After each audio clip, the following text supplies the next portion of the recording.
Hello, and thanks for coming along to And We Have an Office Dog, the digital agency podcast where we talk to agency owner-directors and learn more about what makes them tick. From the things that make them similar to the things they'd rather have known sooner, where they've had success and where they've learned some hard lessons. All will be revealed with your host, Chris Simmons, the agency coach, and he'll be talking to a different awesome agency person in each episode, asking them 4 questions and seeing where the conversation takes us over the next 25 minutes. Okay, so let us begin. Over to you, Chris. Thanks, voiceover guy. And on the podcast today, we've got Charlie, MD at Minty Digital. How are you doing, Charlie? Hey, yeah, I'm not bad, thanks. Not bad. How are you? All right, thank you. Not too bad at all. Not too bad at all. It's been a long week already, and we're only at Wednesday. I think it's probably the same for you, running an agency. Exactly. So, first of all, give us a plug. Tell us what Minty Digital does. What makes you special, just in case there's a client listening. Okay, so we're Minty Digital. We're a marketing agency based in Barcelona. We specialize in technical SEO, content marketing, and digital PR, and we work across both English and Spanish-speaking languages. So tell me, you're definitely not Spanish. You're British from Britain. Why have you got an agency in Barcelona? How did that come about?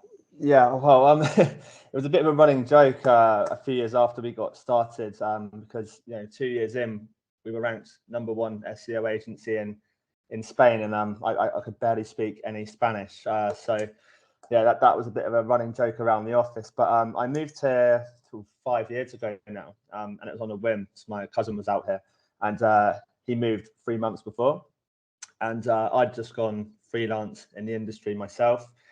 I saw you'd been there before, running around trying to chase clients, pick up clients off Upwork, restaurants, anywhere I could. And he said, why don't you come give Barcelona a shot? And I jumped on the plane the next week, planned on staying for a couple of months to build up the business. And ended up in a co-work out here called Attico, which is based in the city centre. And from there, I managed to pick up around 3 or 4 clients within the first 2 months. And from there, grown it to, I think we're almost 15 people now. So, slow but steady. We haven't grown as fast as some other agencies, but I'm happy with how things are, and I'm pretty settled out here. So knowing you as I do, I know that the speed of hiring isn't as important necessarily as the quality of the people and and making sure that those clients match your areas of expertise. You've worked towards a few niches as well, haven't you? Yeah, that's right. With the staffing, we have deliberately hired slower, and it has worked well. I know the industry is notorious for high staff turnover, and we've been really, really fortunate. I say touch wood. I know it says we're not going to last forever, but we haven't had anyone leave since we've started the company, which is like a really big achievement, I feel, for us, and definitely seems as though, it makes me feel as though we've got something good going on here. Obviously, I'm not ignorant enough to think that that's never going to happen in the future, but I think coming up to 5 years with where we're at, pretty happy with it. But you said about niches. We specialize in a few different niches now. There's 4 that we mainly operate in, and it comes into the fact that Barcelona is a big tech hub as well. So the 4 niches we work in, SaaS is a big one for us, travel and leisure, finance, and also e-commerce businesses. So they're the 4 kind of areas that we look to focus in. Okay, and I guess some of that's because of location. Some of that stuff that's come out in a sense of you just know you're good at it and you can meet those deliverables as well, I think. Yeah, exactly. And a lot of these niches as well, especially SaaS and the travel and leisure, they normally, the companies that are based here especially, they work in both English and Spanish speaking languages. So it's quite a natural crossover for us to be able to deliver our work. Isn't it? Yeah. So in the last 5 or so years, what would you say has been one of the sort of the biggest successes that you've seen in the agency? I think, alongside, I'm not say just around team culture, but the whole, retention side of things that we've been able to keep, not both staff, but also client retention as well. I think one of the things that we're most happy with, and I know the team have brought this up multiple times as well, is that we're never firefighting as an agency, and we're never over promising to our clients like what we can deliver. We're pretty clear on what we can deliver, and if a client comes on board or approaches us and they're not the right fit, it was different at the very, very, very beginning, but in the last 3 years, we've been very good at turning people away if we think there's no opportunities for them. That's a hard thing to do, isn't it? It was a hard thing to do. Yeah, it was a hard thing to do, and I'll be honest, it was my team that really got me into it, because definitely for the first 2 years, especially when there was just one or two of us, I would try and take on as I'll be honest, I would take on something would come in and I'd just try and take on whatever we could. And we didn't just do the services we do now then as well. We used to try and offer, a bit of everything, as you do when you start out. We'd do anything. You got it. Exactly. Chatbots, email marketing, website development. God. Yeah, and it's it wasn't sustainable. And I learned very quickly in the first, few months to a year that we need to specialize. We did. And once we specialized, we become a lot more aware and had a lot better understanding of what we can deliver for our customers, and what we can't do. So that allowed us to, be able to pick our clients a lot, a lot more sensibly. And I guess one of the knock-on impacts of doing what you've done there is that you're hiring specialists in a few areas as opposed to having to know a lot about a lot of areas in order to get the right people. So it's probably helped with the hiring as well. Yeah, exactly. Yeah, and also from contacts, one of our industries, say travel and leisure, and we had someone approach us that's on our PR team now that worked at TripAdvisor before approaching us. Saw that a lot of our clients were in the travel industry, and it naturally attracts. And before you go into those niches and before you specialize, you can't see past that, and you can't see how that's going to happen. But then once you actually, find your direction and find your niche, then I think naturally you start attracting, the right clients and the right staff. Yeah, absolutely. And so in a sense, big success has been the staff retention, and quite a lot of that's connected to the niching, but also being able to say no. What would you say if you were to go back in time, if you were able to go back in time and speak to a younger version of yourself? What kind of advice would you give yourself when it came to getting Minty off the ground?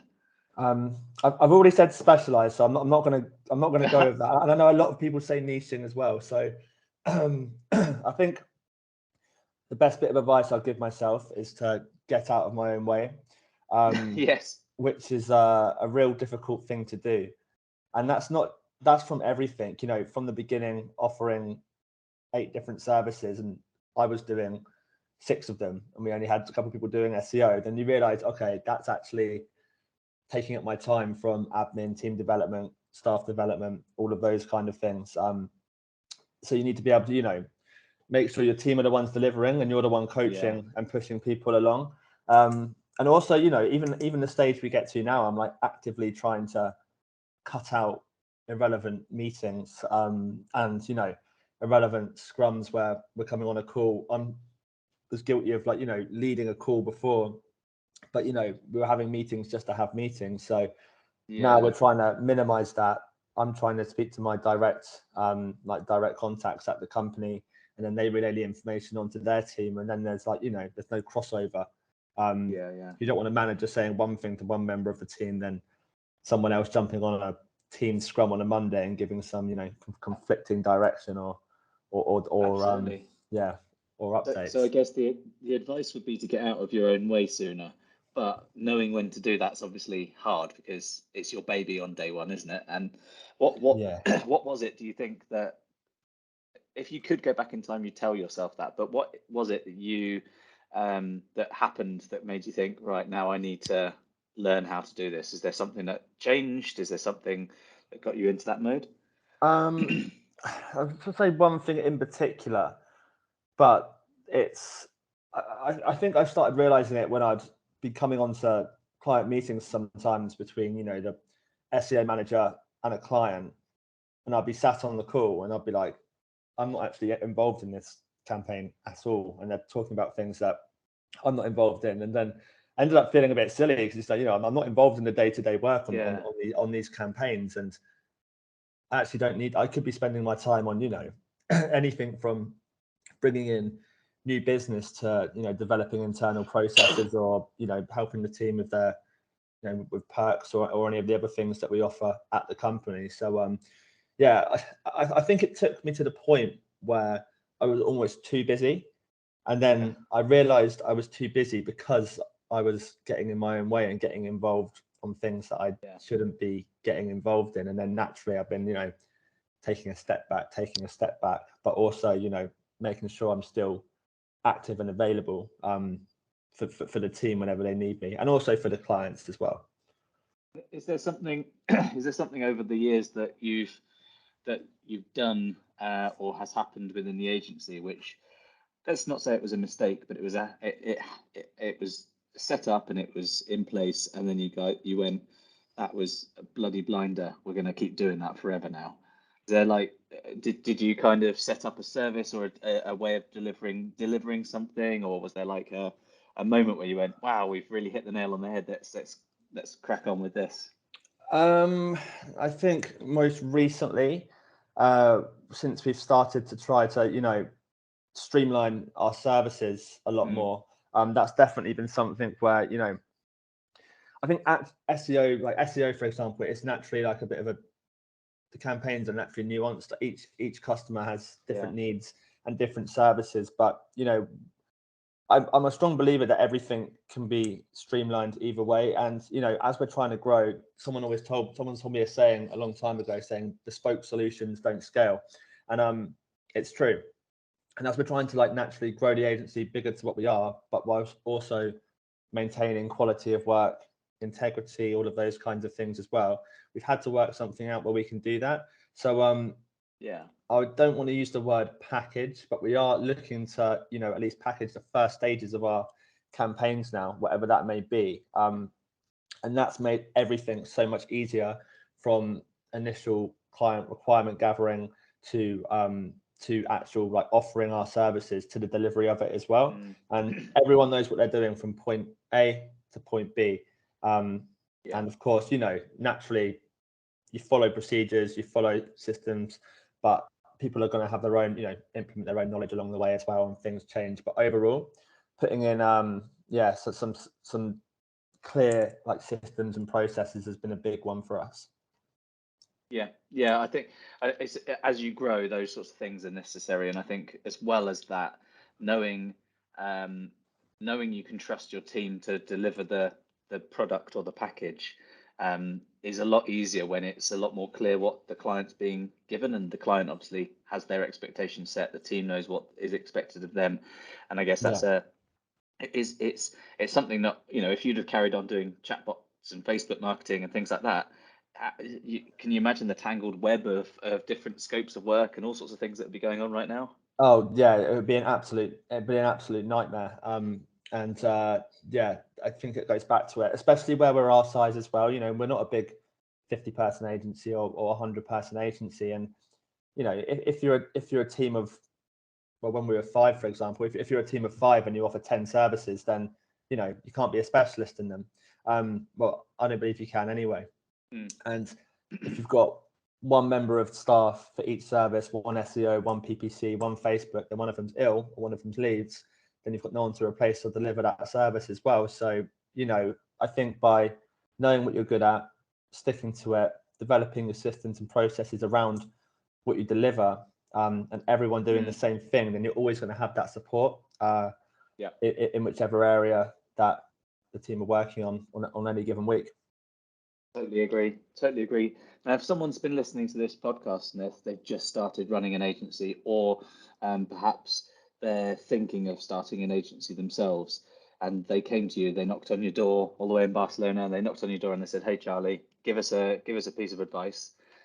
What one piece of advice would you give them? I'd say specialize would be a big one for us. Definitely specialize in what you're doing, but also, you know, don't just jump into a service as well. There's a lot of different services out there. There's so many different marketing channels out there available at the moment. And it'd be, you know, choosing the right one to go into, one that's got longevity. And I know you can't always predict that, but I'd say definitely specializing in it. Doing MySpace marketing, it's a thing, isn't it? Yeah, exactly.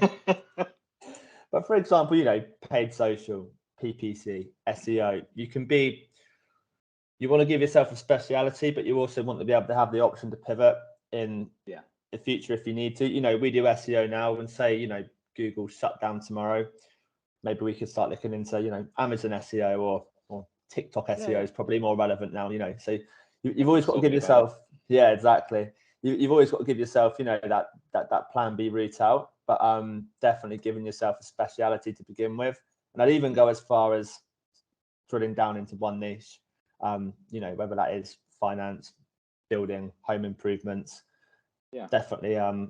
That's what I'd offer as my piece of advice. And it would be great advice, I think, because what often happens is, as happened with you, as happened with many agency leaders, is you start an agency and you go yes to everything, you take on anything, you end up with a chatbot service, you end up with companies across different niches that are hard to manage, and it's an easy thing to do. But if you go into it knowing e-commerce for fashion, that's my thing. That's what I know. I'm great at it already, so I'm just gonna. That's what I'm gonna nail. And then you build your agency around that. It's great advice. Yeah, exactly. And also, you know, even from our side, a lot of what we do, the link building, PR side of things as well. When you just work in these one niches, you start developing relationships with, you know, the journalists in that industry, the website owners of that industry, and everything naturally links either way. And it's you know, people talk about like compound interest. You know, after time, you kind of end up building your own, you know, little speciality and network in this niche. And that's I think that's where the true value is going to lie for business owners moving forward. And you know, there's so many agencies that you see popping up now that are your, you know, generalist agencies. I see them all the time, and like the amount of people I get emailing me every single day trying to sell me backlinks or something along these lines. It's almost like just completely goes over my head now. So you really need to be able to specialize and be able to have your USP, I think, in order to be able to make a mark nowadays. Totally agree, and it's great advice to end the episode on. So thank you very much for that specific piece of advice, but also thanks very much for being on the podcast, Charlie. Right. Thanks a lot for having me, Chris. No problem at all. And on the next episode, we'll have a different agency leader to hear everything about their agency and the things they learned along the way. So thanks for listening.